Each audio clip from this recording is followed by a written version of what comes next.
that looks like half the cabinet. Marco, Dominic LeBlanc, of course, Bill, David, Anita, Steve, Melanie, Arif, Christian Freeland.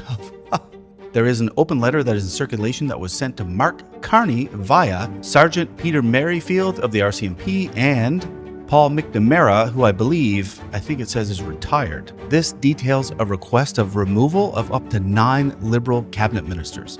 The information contained within was released publicly and without redacted or vetting by Quebec RCMP National Security Unit and public prosecutors in October of 2024. And it includes supporting material, emails, unreported events by the Liberal government. This is wild.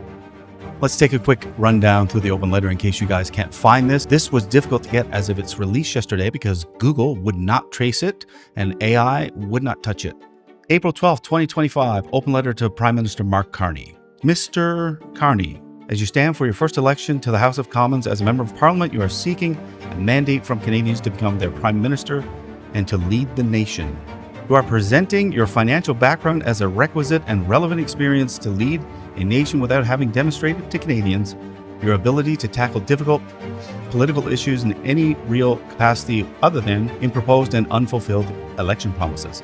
Perhaps it was your lack of political and government experience that saw you mishandle an extremely serious matter with your current Member of Parliament, Paul Chang. Liberal MP Chang not only acted without integrity as a Member of Parliament and former police officer, but openly called for the abduction and handover of a Canadian citizen and political opponent to a foreign country that the Liberal government has criticized for human rights violations. This unparalleled action in Canadian history was your first public test as a leader to demonstrate your respect for the rule of law and to act swiftly and with integrity. You hesitated and did not publicly demonstrate the recognition of the seriousness of the offense. The Liberal Party has long espoused that they and Canadians respect the rule of law. The time for you to prove this meaningful act is now. We, the undersigned citizens, are presenting you with an opportunity to demonstrate to all Canadians that you are worthy of their support, that you are a leader of integrity, that you respect the rule of law, and that you will always act in the best interest of Canadians ahead of partisan politics. Liberal ministers named herein, past and present, some now working in your Prime Minister's office, have directly and by intent permitted serious breaches of Canadian law. They have failed to act on serious allegations related to national security, conducted themselves in their cabinet roles with apparent malfeasance, and as a result have ultimately placed several Canadian citizens at grave risk. After 2 years of inaction by these cabinet ministers that you have now assumed leadership of, several innocent Canadians have been placed at risk of direct retaliation by Chinese foreign intelligence and security agencies. Had any of your ministers acted in the 2 years prior to October of 2024, when their intervention was requested by the undersigned, they would have stopped innocent Canadians from being identified for their activities and knowledge of Canadian covert intelligence operations in China. Holy shit. These innocent individuals now and forever have a target on their backs unnecessarily in a war of espionage between Canada and China. We are asking you to show leadership and immediately remove the below list of individuals from your party and or this election. We, of course, are offering you documents, communication records, and evidence to support these claims.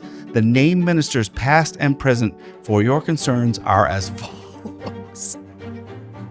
Oh, Jesus. Marco Mendicino, number 1, failed as Minister of Public Safety to act in protecting Canadians abroad from potential arrest and detention, failed to respond to direction from Prime Minister Trudeau office to address impropriety at CSIS and the RCMP, permitted breaches of law, breaches of process, and breaches of policy, both by CSIS and the RCMP. That's a real winner. Dominic LeBlanc, I knew he was going to be here. Number 2, failed as Prime Minister of Public Safety to address breaches against Canadians with improper use of election spyware by CSIS and the RCMP, failed to address breaches of the Canadian Charter of Rights, permitted breaches against labor unions by improper government use of spyware. Jesus. Failed to hold to account CSIS and RCMP to their restrictions by operations in sensitive sectors of national security, and failed to respond to these concerns after direction from the Prime Minister of Canada. Further, did not hold CSIS to account or withholding critical national security information from an active RCMP national security investigation. Number 3, Bill Blair failed as Minister of Public Safety by authorizing extreme powers of CSIS to undertake inappropriate actions against innocent Canadians, permitted breaches of the Ministerial Directive on National Security Operations in Sensitive Sectors, permitted breaches of the Canadian Charter of Rights. Number 4, David McGuinty failed as chair of NSICOP and recently Minister of Public Safety to address improper actions of CSIS for withholding critical national security information from the RCMP investigation, failed to protect the Canadian Charter of Rights, failed to address the risk of Canadian citizens aboard. We can't even trust CSIS at this point. Number 5, Anita Anand failed as president of the Treasury Board to intercede and address improper use of the spyware by the RCMP against a labor union executive during a period of collective bargaining and unfair labor practice filing. Did further fail to uphold the Canadian Charter of Rights and permit the Treasury Board of Canada to engage in bad faith collective bargaining, known that serious breaches of law had occurred. Number 6, Steve McKinnon failed as Minister of Labour to uphold the Canadian Charter of Rights, failed to investigate breaches by the RCMP in labor-designated sensitive sectors during sectioned labor activities and collective bargaining. Number 7, Melanie Joly, our favorite, failed as Minister of Foreign Affairs to address safety risks to Canadians traveling abroad to China and their family members in China resulting from the public release of prohibited Section 38 national security documents by the RCMP and Public Prosecution Service of Canada without redaction. Holy shit. Number 8, Arif Virani failed as Minister of Justice and Attorney General of Canada to address safety risk of Canadians traveling abroad to China and their family members in China resulting from the public release of protected Section 38. Oh, it's the exact same thing. So they both did it. Number 9, Chrystia Freeland. I'm glad to see her on here. Failed as Deputy Prime Minister to address reported breaches of labor rights, misuse of spyware technology by CSIS, and RCMP breaches of charter rights.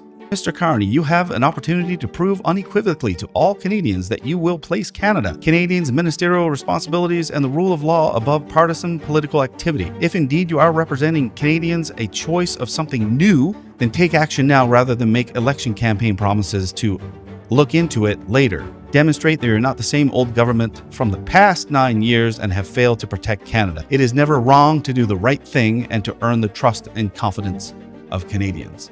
If you wish to be a nation builder for the future of Canada, you must not surround yourself and empower the failed engineers of the past. And that's exactly what you are doing when you vote for the Liberals. Submitted respectfully, Sergeant Peter Merrifield and Deputy Paul McNamara. One's retired and I believe one is still active. All the supporting materials attached, and I mean, it's incredible supporting material. The information contained within was released publicly and without redaction or vetting by Quebec RCMP National Security Unit and public prosecutors in October of 2024. The questionable Chinese interference file was manufactured by CSIS, who mishandled critical national security intelligence during the Mangwazoon 2 micro-crisis they're referring to. CSIS betrayed one of its own Canadian covert foreign contract intelligence agents operating in China and tried to terminate a serving Mountie based on false engineering allegations to cover up their own lack of real-time intelligence on the international crisis between China and Canada. This is actually insane. CSIS then provided this false intelligence to the U.S. Department of State, leading to the termination of a security-cleared Canadian former police officer employed as Director of Security for the U.S. State Department of Facilities in Canada. So if you think you can trust CSIS, Carney, or the Liberals, that's a slap in the face.